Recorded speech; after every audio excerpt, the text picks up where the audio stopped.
Nadie lo sabía entonces, pero el boleto de lotería que Ricardo había ocultado con tanta saña, negándole a su propia esposa un destino de luz, acabaría siendo el eslabón de una cadena de milagros que ni en sus peores pesadillas se hubiera atrevido a imaginar.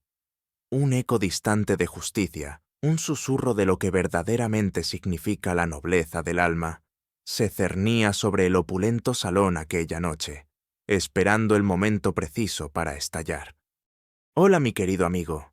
¿Preparado para una historia que te hará apretar los puños de impotencia y luego te llenará el alma de una dulce y profunda satisfacción? Porque lo que estás a punto de escuchar es el relato de Elena, una mujer cuya dignidad fue pisoteada bajo el tacón de la arrogancia y la mezquindad, pero cuyo espíritu, lejos de romperse, se forjó en el fuego de la adversidad hasta convertirse en una espada de luz inquebrantable.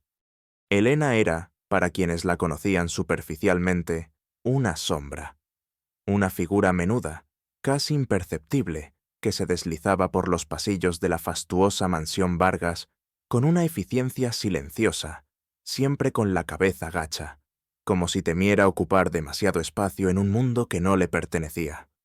Sus manos, a pesar de su juventud, ya mostraban las marcas del trabajo constante, la piel áspera por el jabón y el agua, las uñas cortas y limpias, revelando años de labores domésticas no remuneradas, de silenciosa servidumbre a una familia que la había acogido.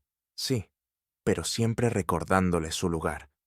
Sus ropas eran pulcras, pero desgastadas, los colores apagados por innumerables lavados, los dobladillos cuidadosamente zurcidos, un testimonio mudo de una vida de privaciones y de una profunda necesidad de que cada prenda durara hasta su última fibra. Las miradas que recibía de doña Isabel, la matriarca de los Vargas y su suegra, eran cuchillos helados que le atravesaban el alma. Eran miradas de desdén, de condescendencia, de un juicio silencioso que proclamaba su inferioridad en cada poro.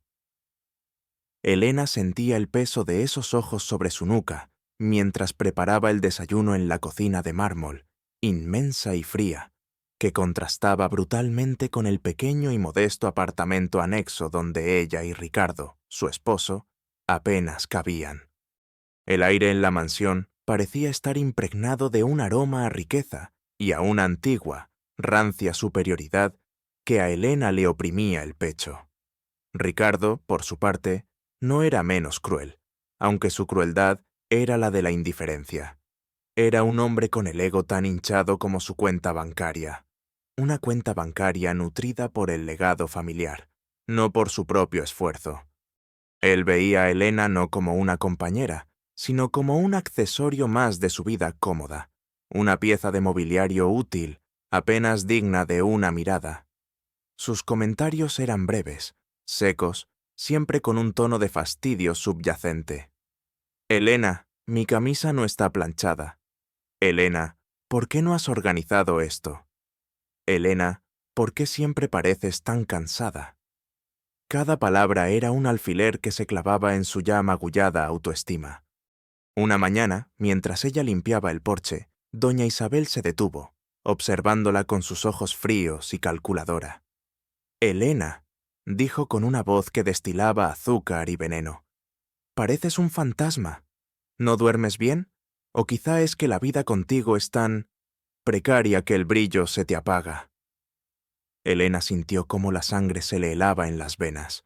Su corazón dio un vuelco doloroso y un nudo apretado se formó en su garganta, impidiéndole responder.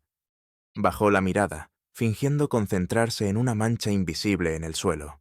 Sintió el rubor subir por su cuello, una ola de vergüenza y rabia contenida. Sus manos temblaban ligeramente mientras apretaba el paño de limpieza. Siempre era lo mismo, siempre la humillación sutil, la puñalada velada. Doña Isabel se marchó con una sonrisa satisfecha, dejando a Elena sola con el eco de sus palabras y la punzante sensación de ser un ser insignificante. Por dentro, sin embargo, Elena no era la cáscara vacía que ellos veían. Era un universo de cálculos precisos y una intuición asombrosa. Su mente, veloz y analítica, había devorado libros sobre finanzas, economía, historia, psicología. Había aprendido inglés y francés por su cuenta, escuchando audiolibros viejos mientras realizaba las tareas. Poseía una capacidad innata para detectar patrones, para leer entre líneas, para anticipar movimientos y reacciones humanas con una precisión casi sobrenatural. Este tesoro oculto, esta inteligencia aguda y estratégica, era su verdadero refugio, un jardín secreto donde su espíritu florecía lejos de las miradas despectivas. Nadie lo sospechaba, nadie podría imaginar que detrás de esos ojos cansados se escondía la mente de una estratega nata, capaz de desentrañar los secretos más complejos. Ricardo y su madre la veían como una mujer simplona, sin ambiciones, incapaz de comprender las complejidades del mundo de los grandes, lo cual era, sin duda, su error más catastrófico. En la privacidad de su pequeño apartamento, cuando el silencio de la noche envolvía la mansión y el ronquido de Ricardo confirmaba su profundo sueño, Elena se sumergía en un mundo de números y conceptos. Una noche, mientras revisaba una vieja tabla de inversiones que había encontrado en un libro de su juventud, una idea se le grabó con fuerza en la mente. Las apariencias se engañan, el valor real se esconde en los detalles. Aquella frase se convirtió en su mantra silencioso. La injusticia que la ahogaba diariamente era palpable. Cada mañana, al abrir los ojos en la pequeña cama que compartía con un hombre que la ignoraba, sentía el peso de la invisibilidad. Ricardo salía de la habitación sin apenas mirarla, su silueta erguida y su andar seguro, como si el mundo le debiera todo. Elena se levantaba con el sol, sus músculos ya tensos, previendo la lista interminable de tareas: el desayuno, la ropa, la limpieza de la casa principal, los recados. Era un ciclo incesante de dar sin recibir, de servir sin ser reconocida.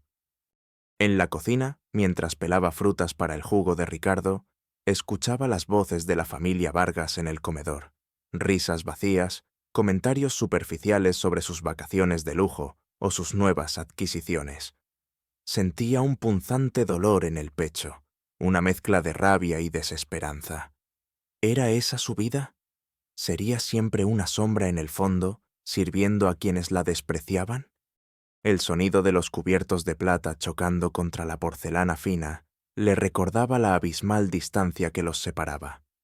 Su propio desayuno, si es que tenía tiempo para uno, consistía en un pan tostado con agua, consumido de pie en un rincón de la cocina, lejos de las miradas juzgonas. «Elena, ¿ya hiciste los recados en la ciudad? Necesito que pases por la tintorería y luego por la joyería para revisar el reloj de mi madre», le soltó Ricardo una tarde, sin levantar la vista de su teléfono. La voz era monótona, desprovista de cualquier atisbo de consideración. Ella asintió en silencio, su garganta seca. El sol de la tarde le golpeaba la cara mientras caminaba por las calles polvorientas, sus sandalias viejas arrastrándose sobre el asfalto caliente. El autobús era lento, ruidoso y atestado de gente. Cada vaivén del vehículo era un recordatorio de su propia insignificancia, de la precariedad de su existencia en contraste con los coches de lujo que pasaban raudos por la avenida. Al llegar a la tintorería, el dueño, un hombre robusto y de pocas palabras, le entregó un recibo para el pago. Elena lo tomó con sus dedos ásperos y sintió un repentino pinchazo de angustia. El dinero que le daban para los recados era siempre justo, nunca sobraba un céntimo, y siempre debía justificar cada gasto. La sola idea de que faltara un peso le provocaba un sudor frío. Al salir de la joyería, con el reloj de doña Isabel reluciente en una bolsa de terciopelo, pasó frente a la administración de lotería. Era un local pequeño, con un letrero descolorido y un par de personas haciendo fila. Nunca en su vida había comprado un boleto. Era un lujo que no podía permitirse, una extravagancia que le parecía inalcanzable. Pero algo, una chispa minúscula de curiosidad, la empujó a detenerse. Vio los números ganadores de la semana anterior pegados en la ventana, una secuencia sin sentido para ella. Un anciano que salía del local la miró con una sonrisa triste y le dijo: «Hoy es el día del sorteo extraordinario, muchacha. ¿Quién sabe? La suerte te encuentre». La frase se quedó resonando en su mente. Era una idea tan remota, tan ajena a su realidad, que casi le pareció un chiste cruel del destino.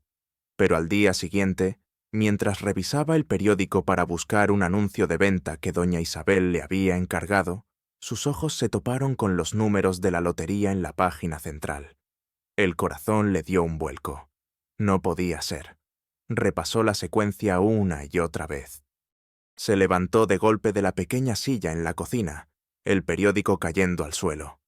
La respiración se le aceleró y sus manos comenzaron a temblar incontrolablemente. La incredulidad se mezcló con una punzada de esperanza tan intensa que casi la asustó. Buscó el boleto en el bolsillo de su delantal, donde lo había guardado sin pensar el día anterior, un acto impulsivo que le había costado una pequeña porción del dinero del mercado, algo que se había prometido nunca hacer. Sus dedos encontraron el papel doblado, arrugado. Con una lentitud exasperante, lo desplegó. Los números eran idénticos. No solo eran iguales, eran los mismos.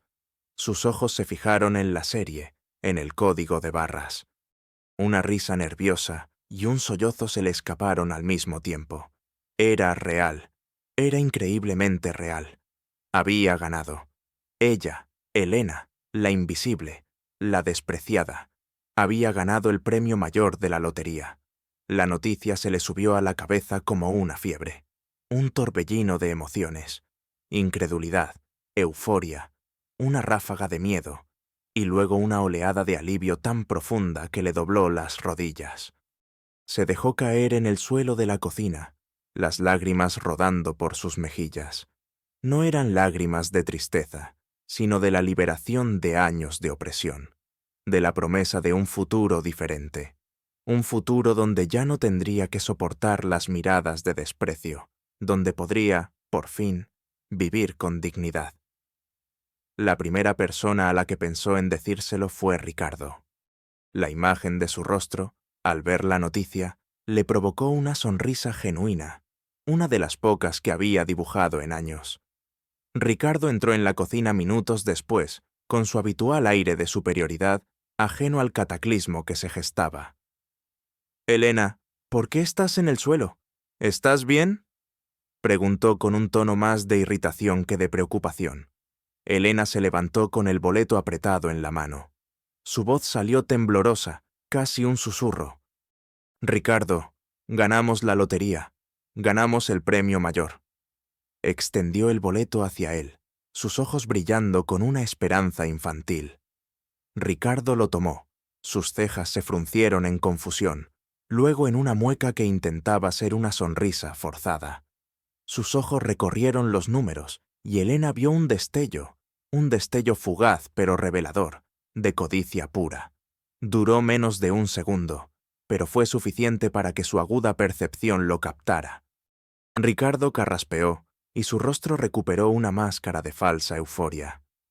«Elena, increíble. No lo puedo creer. Esto es fantástico», exclamó, abrazándola de forma poco convincente. Ella, en su ingenuidad y el shock del momento, no se dio cuenta de la tensión en sus brazos, de la rigidez de su cuerpo. Él tomó el boleto, lo examinó con un falso entusiasmo, y luego, con una rapidez pasmosa, lo dobló y lo guardó en el bolsillo de su chaqueta. «Lo guardaré yo, cariño. No quiero que se pierda esta fortuna. Es una fortuna demasiado grande para dejarla por ahí». Su voz era demasiado dulce, demasiado melosa. Elena asintió, su mente aún procesando la magnitud de lo que había sucedido. La alegría inicial comenzó a ser suplantada por una extraña incomodidad. ¿Por qué Ricardo había reaccionado así? ¿Por qué esa prisa en guardar el boleto? El destello de codicia que había visto en sus ojos regresó a su mente, persistente, como un mal augurio. Los días siguientes fueron una tortura silenciosa para Elena. Ricardo había desaparecido el boleto de su vista. Cada vez que le preguntaba por él la tranquilizaba con excusas vagas. «Lo tengo a buen recaudo, mi amor. Ya hablaremos de cómo cobrarlo cuando tengamos tiempo. No hay prisa». Pero el tiempo pasaba, y él nunca tenía tiempo. Elena sentía un nudo creciente de ansiedad en el estómago. La visión de ese destello en sus ojos la carcomía, erosionando la felicidad inicial, transformándola en una punzada constante de recelo. Aquella mañana, Elena había decidido que no podía seguir así. Tenía que hacer algo. Su mente, entrenada en la observación meticulosa, había estado procesando cada detalle, cada microexpresión de Ricardo. Notó que había empezado a buscar excusas para salir de casa, con llamadas importantes que nunca tenían un tema claro. Lo vio llegar tarde, con una expresión de satisfacción apenas contenida que no tenía nada que ver con ella. Lo vio revisar su correspondencia con un nerviosismo inusual. Y lo más revelador, vio como el pequeño mapa de arrugas en el boleto de lotería, que ella misma había doblado y guardado, no coincidía con el pliegue del papel que Ricardo había metido en su bolsillo. Era una minucia, un detalle insignificante para cualquiera, pero para Elena, con su mente obsesionada con los patrones, fue una señal de alarma. El boleto que Ricardo le había arrebatado no era su boleto original. Él lo había intercambiado. El verdadero boleto, el que ella había validado en el kiosco, seguía guardado en el bolsillo interior de la cartera vieja de Elena, donde lo había dejado momentáneamente antes de mostrarle el falso a Ricardo. La cartera estaba en el fondo de un cajón, bajo un montón de viejas cartas sin importancia. La revelación la golpeó con la fuerza de un rayo. No solo le había ocultado el boleto, lo había intercambiado para que ella no lo viera. Su rabia se transformó en una helada determinación. Este no era solo un acto de codicia, era una traición profunda, una burla a su confianza. Las lágrimas de ira brotaron de sus ojos, calientes y amargas. Pero esta vez no la inmovilizaron. En cambio, le lavaron los ojos, agudizando su visión. Se levantó del pequeño sillón de su cuarto, sintiendo una energía nueva, fría y cortante, recorrerle el cuerpo. No podía enfrentarlo sin pruebas, lo sabía. Ricardo era demasiado astuto, demasiado hábil en las mentiras para que un simple arrebato emocional tuviera efecto. Necesitaba un plan perfecto. Su mente comenzó a trabajar a toda velocidad, desglosando los pasos, anticipando las reacciones. No era solo el dinero, no era solo la traición, era la humillación, la constante subestimación. Y ahora, esto. Se prometió a sí misma que Ricardo y doña Isabel pagarían. No con dinero, sino con la verdad. Lo primero era confirmar.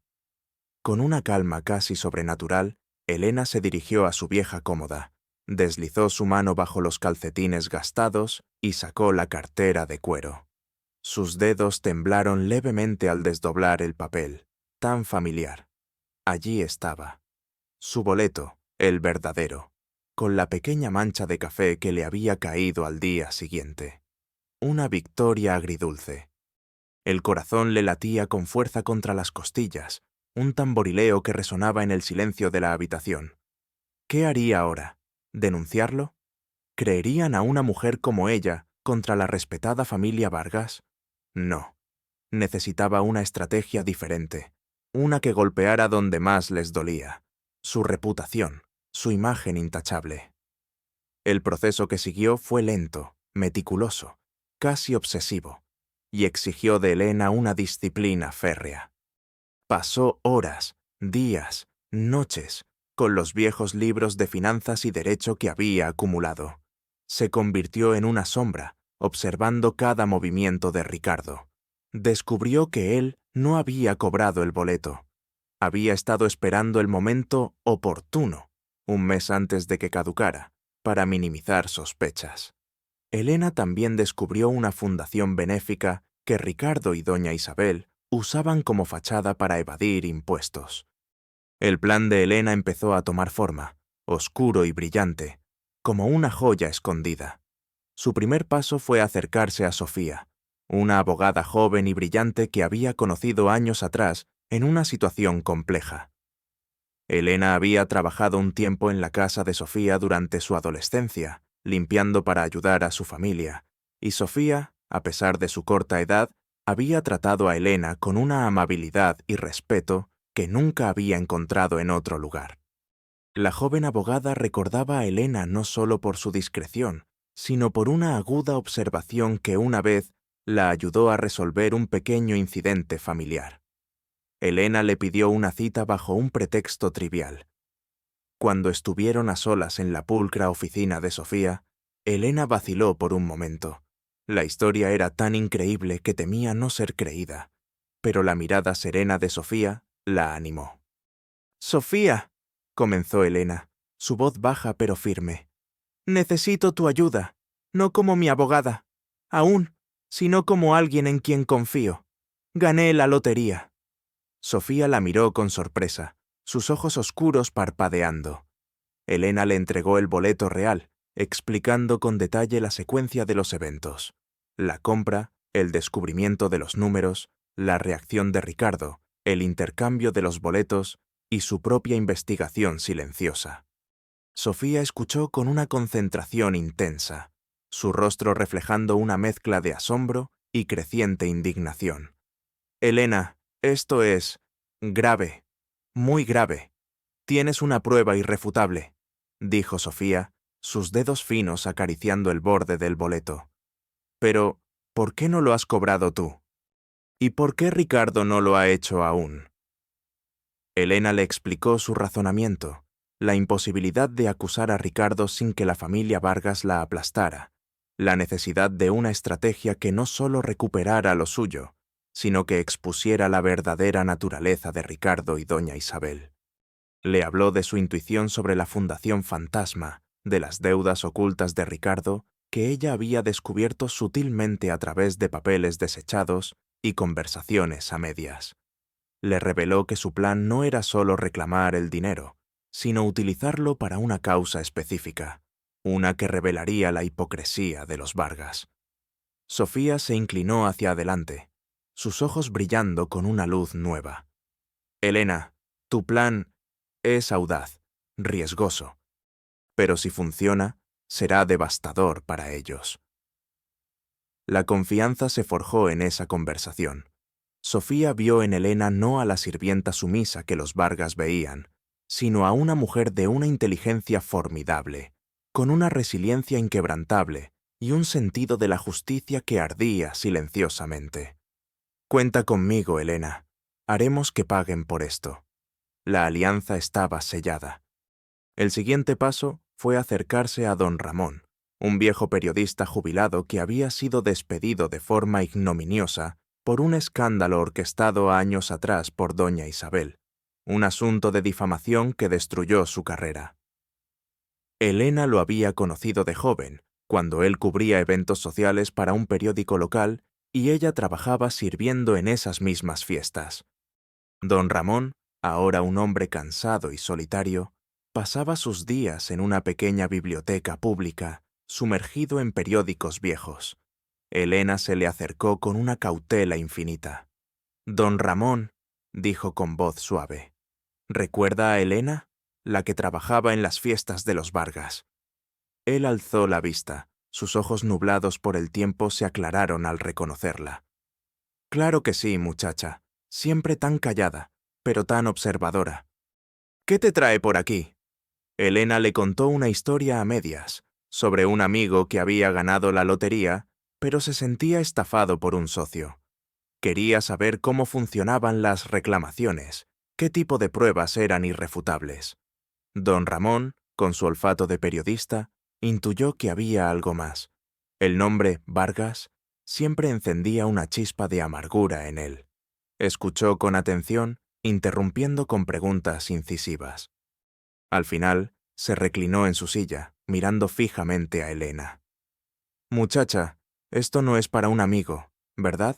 Esto es tuyo, y esto huele a Vargas por todos lados». Elena asintió, las lágrimas asomando a sus ojos. «Necesito justicia, don Ramón. y no sé por dónde empezar. El viejo periodista sonrió, una sonrisa triste pero firme. La justicia, muchacha, a veces necesita un empujón. ¿Y un buen titular? Le proporcionó a Elena detalles cruciales sobre cómo se manejaban los premios de lotería, las oficinas centrales, los plazos e incluso los nombres de contactos internos que podían ayudarla a verificar si se había iniciado algún trámite de cobro del boleto. Su conocimiento de los entresijos burocráticos y las tácticas de manipulación de la élite de la ciudad era oro puro. Se comprometió a investigar por su cuenta, discretamente, y a preparar la historia perfecta cuando llegara el momento. La alianza con don Ramón no solo le dio información, sino la promesa de una voz pública que amplificaría la verdad. Mientras tanto, Ricardo, ajeno al plan maestro que se tejía en las sombras, comenzaba a sentir una euforia insoportable. Los 90 días para reclamar el premio se acercaban a su fin, y él ya había hecho todos los preparativos para cobrar el premio a través de una compleja red de empresas fantasma, diseñada para que el dinero pareciera provenir de una inversión exitosa de la Fundación Benéfica Familiar. Su arrogancia crecía con cada día. Una tarde, durante la cena, se reclinó en su silla, mirándola con una sonrisa petulante. «Elena, cariño, pronto nuestras vidas cambiarán, pero no olvides quién te ha traído hasta aquí y quién ha manejado los hilos». Elena sintió un escalofrío. Sus manos se aferraron al mantel, sus nudillos blancos. «Claro, Ricardo, siempre te lo agradeceré», respondió con voz monótona, su corazón latiendo con fuerza en su pecho. Él se rió, una risa condescendiente. «Bien. Que no se te olvide». Doña Isabel la miraba con una frialdad gélida, como si intentara taladrar su alma con la mirada. «Elena, espero que esta nueva prosperidad no se te suba a la cabeza. La humildad es una virtud que a menudo se olvida cuando se tiene dinero fácil». La frase era un dardo envenenado, un ataque directo a su dignidad.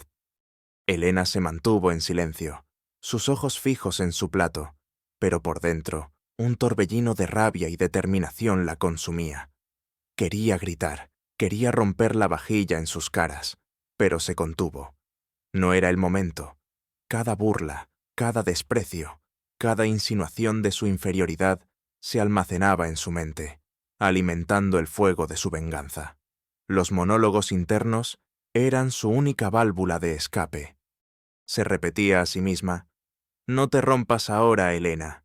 Cada humillación es un ladrillo más en el camino hacia su caída. Soportar es vencer». Ricardo y doña Isabel comenzaron a sospechar que algo andaba mal cuando, de repente, la fundación benéfica que usaban para sus fraudes comenzó a ser objeto de miradas indiscretas, no directamente de las autoridades, sino de periodistas menores, de blogueros. Pequeñas grietas comenzaron a aparecer en su fachada de perfección. Ricardo se volvió paranoico, revisando sus correos electrónicos a cada minuto, respondiendo a llamadas con una voz tensa y reservada. «Mamá, alguien está husmeando. No sé quién es, pero hay un murmullo», le dijo a doña Isabel una tarde, su rostro pálido. La matriarca, siempre con el control, frunció el ceño. «No seas tonto, Ricardo. Esos pequeños piojos siempre buscan una primicia. No tienen nada». Pero incluso ella sentía un escalofrío. La primera confrontación directa llegó cuando Ricardo, en un arrebato de rabia y ansiedad, acusó a Elena de hablar de más. «Me he enterado de que le has estado preguntando a Sofía cosas sobre la lotería. ¿Qué estás haciendo, Elena? ¿Estás intentando arruinarlo todo?», le gritó, su rostro contorsionado por la ira. Elena lo miró con calma, su corazón martilleando contra sus costillas, pero su expresión imperturbable. «Solo le preguntaba sobre mis derechos, Ricardo. Como esposa, tengo derecho a saber sobre el dinero que ganamos». Su voz era suave, casi indiferente, una fachada perfecta para la tormenta que se agitaba en su interior. Ricardo retrocedió, desconcertado por su inusual firmeza. No esperaba esa respuesta. Su mente se llenó de dudas. ¿Sabía ella algo? ¿Era solo una coincidencia? Elena se alejó, dejando a Ricardo en un estado de creciente desesperación. Este pequeño enfrentamiento la fortaleció. Supo que estaba en el camino correcto. La tensión se palpaba en el aire, densa, sofocante. Ricardo se había vuelto un manojo de nervios, con ojeras profundas y un tic nervioso en el ojo. Doña Isabel, por su parte, endurecía aún más su mirada. «Elena, querida», le dijo un día, sus ojos de hielo, «he notado tu independencia. Quizás esta vida no es para ti. Quizás deberías buscar otro camino». Era una amenaza velada, una invitación a la puerta de salida. Elena la miró con una calma inusual. «Soy su esposa, doña Isabel, y mi lugar está aquí, hasta que el destino decida lo contrario». La respuesta heló a la matriarca. Elena ya no era la sombra sumisa. Era una mujer con una chispa peligrosa en los ojos. La fecha límite para reclamar el premio se acercaba, y Ricardo, cada vez más ansioso, decidió hacer el anuncio oficial de su generosa donación en la gala anual de beneficencia de los Vargas, un evento de alto perfil social, un mes antes de la fecha límite del boleto. Era la noche perfecta para él, el escenario ideal para su farsa. El gran salón del Hotel Real era un mar de luces doradas y conversaciones susurrantes. Cristales tintineaban, sedas se rozaban, y el aire estaba cargado con el perfume de costosas fragancias y la inconfundible arrogancia de la élite social. Ricardo y doña Isabel eran los anfitriones, irradiando una falsa modestia mientras estrechaban manos y recibían elogios. Él vestía un smoking impecable. Su sonrisa, tan falsa como sus intenciones, se estiraba en un intento de parecer genuina. Doña Isabel, envuelta en un deslumbrante vestido de diseñador, supervisaba todo con su mirada fría y calculadora. Elena llegó un poco más tarde, acompañada por Sofía, que se mantenía a su lado con una elegancia discreta, y por don Ramón, cuyo rostro mostraba una anticipación contenida. Elena llevaba un sencillo vestido azul noche, de un corte impecable, aunque no de alta costura, que resaltaba su figura esbelta. Su cabello, recogido en un moño elegante, revelaba la delicadeza de su cuello. Su única joya era un pequeño colgante de plata, un regalo de su abuela, que brillaba sobre su pecho. No había ostentación en ella, solo una serena dignidad que contrastaba con la pomposidad de la sala. Ricardo la vio entrar y sus ojos se entrecerraron. La vio diferente, pero no pudo descifrar la razón. Un escalofrío de inquietud lo recorrió. El momento de la verdad llegó. Ricardo subió al estrado, tomó el micrófono y su voz resonó en la sala, amplificada por los altavoces. «Estimados amigos, distinguidas personalidades», comenzó, su voz llena de la falsa humildad que siempre le caracterizaba. «Esta noche, mi familia y yo, como siempre, nos comprometemos con aquellos que más lo necesitan. Hemos tenido la fortuna de hacer una inversión excepcional, y es nuestro deber compartir esta prosperidad. Por ello, me enorgullece anunciar una donación sustancial a la Fundación Sueños de Esperanza, destinada a la construcción de la nueva ala pediátrica del Hospital Central». Las palmas resonaron en el salón. Ricardo infló el pecho, saboreando el momento. Sus ojos buscaron a Elena, queriendo ver en su rostro la derrota, la impotencia. Pero los ojos de Elena estaban fijos en él, serenos, como el ojo de un huracán a punto de desatarse. «Esta donación, que se formalizará en los próximos días, es un testimonio de nuestra fe en el futuro de nuestros niños, de nuestro compromiso con la salud y el bienestar de nuestra comunidad», continuó Ricardo con un tono grandilocuente. Fue entonces cuando Elena se movió. Sofía se adelantó un paso, con una tablet en la mano. Don Ramón, con una pequeña grabadora discreta, se posicionó para capturar cada reacción. Elena se acercó al estrado con una calma pasmosa, sus pasos suaves pero firmes. La atención de la sala se volcó hacia ella. Los murmullos comenzaron a crecer. Ricardo, al verla, sintió un golpe en el estómago. «¿Elena? ¿Qué estás haciendo?». Siseó por lo bajo, su rostro palideciendo. Elena tomó el micrófono de su mano con una serenidad sorprendente. Su voz, aunque suave, proyectó una autoridad que nunca antes se le había escuchado. «Disculpen la interrupción», comenzó, y el silencio se hizo absoluto. «Pero hay algo que mi esposo no ha mencionado. Esta donación sustancial a la Fundación Sueños de Esperanza no es el resultado de una inversión excepcional de la familia Vargas. Es el resultado del premio mayor de la lotería». Un murmullo ahogado recorrió la sala. La cara de Ricardo se descompuso en un lienzo de incredulidad y terror.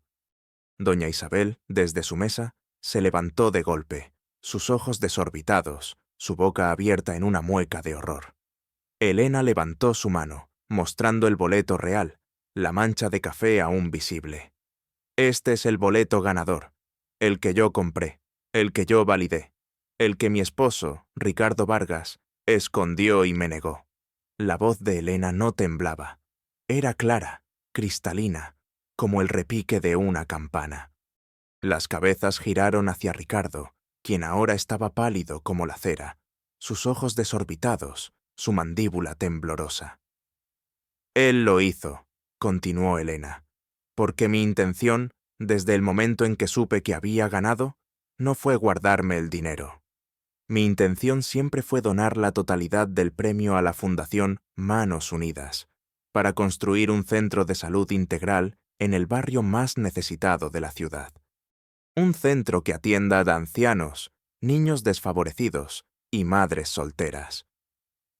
Sofía, en ese momento, proyectó en las pantallas gigantes un documento notariado, fechado semanas antes del sorteo, donde Elena expresaba formalmente su deseo de donar el 100% del premio de lotería, si ganaba, a la Fundación Manos Unidas, con una descripción detallada de los servicios que deseaba financiar. El documento incluía una cláusula que estipulaba que, en caso de cualquier impedimento para su donación directa, el dinero sería destinado automáticamente a una cuenta fiduciaria para el mismo fin.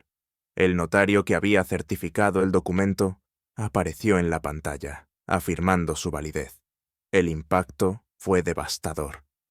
La Fundación Sueños de Esperanza de los Vargas, tan publicitada, era conocida por ser la principal competencia de Manos Unidas, a la que a menudo desprestigiaban en silencio. La sala estalló en un caos de exclamaciones, murmullos indignados y susurros de horror. Los focos de los fotógrafos se dispararon sin control, capturando la imagen congelada del terror en el rostro de Ricardo, el rictus de furia impotente de doña Isabel. La música se detuvo abruptamente. El aire se volvió pesado con la vergüenza y el shock.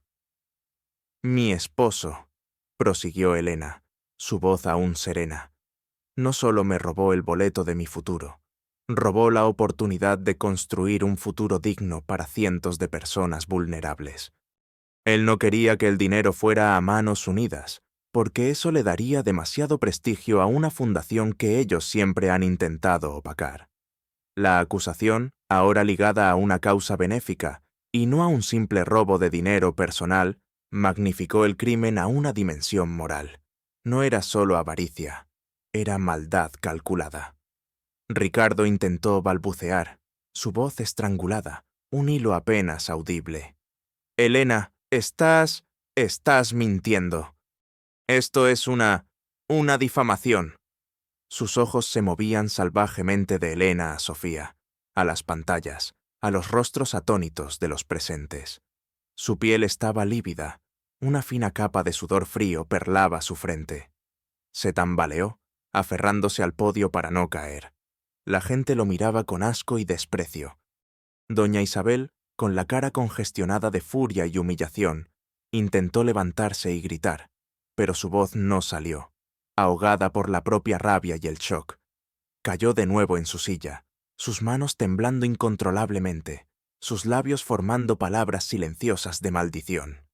Los aliados de Elena, Sofía y don Ramón sonrieron con una satisfacción contenida. Don Ramón, con la grabadora en alto, se aseguró de que cada palabra, cada reacción, quedara registrada. La dinámica de poder se invirtió en ese instante. Ricardo, que segundos antes se pavoneaba como el benefactor de la noche, se había transformado en un paria, un ladrón, un hipócrita descarado. Elena, la sirvienta invisible, se erigió como la encarnación de la justicia y la dignidad. La humillación pública de los Vargas fue absoluta, total, sin paliativos. La caída de Ricardo y doña Isabel fue tan estruendosa como su ascenso había sido artificioso. La noticia del escándalo de la lotería y la fundación fraudulenta se propagó como un incendio forestal. Don Ramón se aseguró de que cada periódico, cada noticiero, cada blog de la ciudad cubriera la historia con un fervor implacable. Las imágenes de Ricardo pálido y sudoroso en el estrado y de doña Isabel con la cara descompuesta se viralizaron. La Fundación Sueños de Esperanza fue objeto de una investigación minuciosa, revelando años de desvíos de fondos, malversación y evasión fiscal.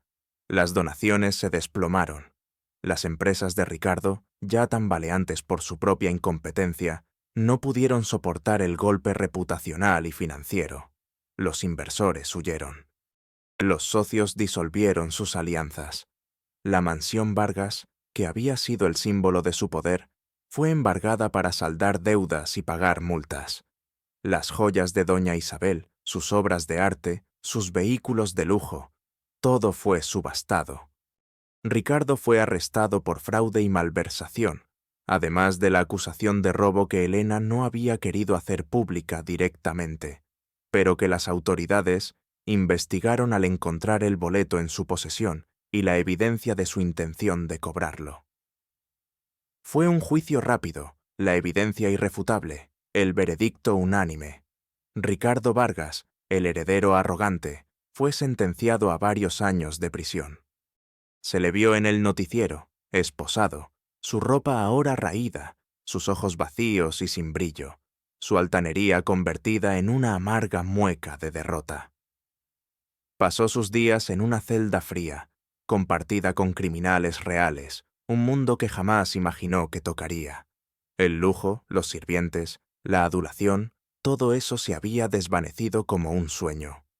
Ahora, su rutina era la monotonía de la cárcel, el repiqueteo de las llaves, el olor a desinfectante, las miradas curiosas de otros reclusos que lo conocían por los titulares. Su piel, antes cuidada, se volvió pálida y flácida. Su cabello, antes peinado meticulosamente, se volvió desaliñado y graso. Se convirtió en un hombre roto, olvidado, un eco de lo que fue, consumido por el arrepentimiento y la autocompasión. Doña Isabel, al verse sin patrimonio, sin influencia, y con su hijo en la cárcel, sufrió un derrame cerebral que la dejó postrada. Fue recluida en una residencia de ancianos modesta, lejos de la atención pública. Sus amigas de sociedad la abandonaron, sus clubes de caridad la despidieron. Aquella mujer que había vivido por las apariencias y el estatus social, ahora era una figura frágil, vulnerable, reducida a la sombra de su antigua arrogancia. Los pocos visitantes que recibía no eran de su antigua élite, sino de abogados que manejaban los últimos resquicios de su ruina. Su caída fue un espectáculo macabro, un recordatorio brutal de la efímera naturaleza de la riqueza y el poder cuando no están cimentados en la honestidad. El mundo que los había reverenciado ahora los despreciaba abiertamente, usándolos como un ejemplo de cómo la soberbia podía devorar hasta la más alta de las cumbres. Mientras el imperio Vargas se desmoronaba, el de Elena se levantaba, silencioso y majestuoso, cimentado en la dignidad y la verdadera generosidad. El dinero de la lotería, a través de la Fundación Manos Unidas, fue el catalizador de un cambio monumental. El centro de salud integral en el barrio más necesitado se convirtió en una realidad tangible, un faro de esperanza en un lugar donde antes solo había desesperación. Elena no tomó la totalidad del dinero. Tomó una parte justa, suficiente para asegurar su propia independencia y un futuro para su familia, pero la gran mayoría fue directa a la fundación, tal como lo había planeado. Con la guía de Sofía, quien se convirtió en su mano derecha y su amiga incondicional, Elena se dedicó en cuerpo y alma a la fundación, no como una figura decorativa, sino como la mente brillante detrás de su expansión. Sus habilidades estratégicas, antes ocultas y subestimadas, florecieron en este nuevo entorno. Se convirtió en una líder inspiradora, una voz para los desfavorecidos, y su historia, la historia de la sirvienta que había ganado la lotería y la había donado para una causa noble, se extendió por todo el país, ganándole el respeto y la admiración que Ricardo y doña Isabel habían codiciado durante toda su vida. El impacto de su éxito fue inmediato y profundo en su propia familia. Su madre, que había padecido una enfermedad crónica por años sin acceso a la mejor atención médica, recibió los tratamientos más avanzados y recuperó su salud. Sus hermanos menores, que habían abandonado la escuela por necesidad, pudieron retomar sus estudios y perseguir sus sueños, con becas completas financiadas, en parte, por el propio fondo de Elena, dentro de la fundación. La pequeña casa de su infancia fue renovada, convertida en un hogar cálido y confortable, un santuario de paz y prosperidad. Elena ya no vestía ropa desgastada. Ahora, su estilo era impecable, elegante pero sobrio, reflejando su nuevo estatus. Su oficina en la sede de la fundación era amplia, luminosa, con vistas a la ciudad. Pero lo más transformador no fue el dinero o el estatus, sino la paz interior que finalmente encontró. Las arrugas de preocupación en su frente se suavizaron y una sonrisa genuina y serena se posó en sus labios. Se sentía completa, vindicada. Años después, Elena, ahora una figura reconocida y respetada, se encontró por casualidad con Ricardo. Fue en un evento de caridad al que ella había sido invitada como oradora principal. Él estaba allí, trabajando como guardia de seguridad, una sombra de lo que fue, sus ojos bajos, su cuerpo encorvado. Ella lo reconoció al instante, a pesar de los años y el deterioro. Él levantó la vista, y sus ojos se encontraron. Ricardo se congeló. Su rostro palideció, una mezcla de vergüenza y un miedo abyecto cruzó sus facciones. No hubo palabras. Elena le dedicó una mirada serena, sin ira, sin triunfo, solo una comprensión profunda. Él bajó la cabeza, incapaz de sostener su mirada, y se dio la vuelta, desapareciendo entre la multitud, humillado una vez más. Fue un momento de cierre, de ver el contraste entre dos destinos. Otra vez, en un hospital al que había ido a visitar a uno de los niños de la fundación, se encontró a doña Isabel. Estaba sentada en una silla de ruedas, frágil, su mirada perdida. No la reconoció. Elena se acercó y le puso una mano suave en el hombro. «Doña Isabel», susurró. La anciana giró la cabeza, sus ojos confusos. Elena no dijo más, solo una mirada de compasión, una comprensión de que la venganza, en su forma más pura, ya no le importaba. La justicia había prevalecido. Y así, mi querido amigo, la historia de Elena nos deja una lección imborrable. Nos recuerda que el verdadero valor de una persona no reside en el brillo de sus posesiones, en la opulencia de su linaje o en la magnitud de su fortuna. Reside en la fortaleza inquebrantable de su carácter, en la nobleza de sus intenciones, en la dignidad con la que enfrenta la adversidad y en la compasión que elige mostrar incluso cuando la crueldad ha sido su pan de cada día. La historia de Elena es un testamento a la perseverancia del espíritu humano, a la creencia en que, a pesar de las injusticias más flagrantes, la verdad y la integridad tienen un peso, una fuerza, que ninguna mentira puede aplastar. La lotería no le dio a Elena la felicidad, solo le dio la herramienta para revelar la verdad y construir su propio camino hacia una vida de propósito y significado. Ella no se convirtió en una mujer rica en el sentido material, sino en una mujer inmensamente rica en el espíritu, una verdadera heroína para aquellos que alguna vez la subestimaron. Y lo más hermoso de todo, ¿sabes qué es? Que su legado no fueron mansiones ni joyas, sino la risa de los niños en el centro de salud, la recuperación de los ancianos y la esperanza en los ojos de las madres.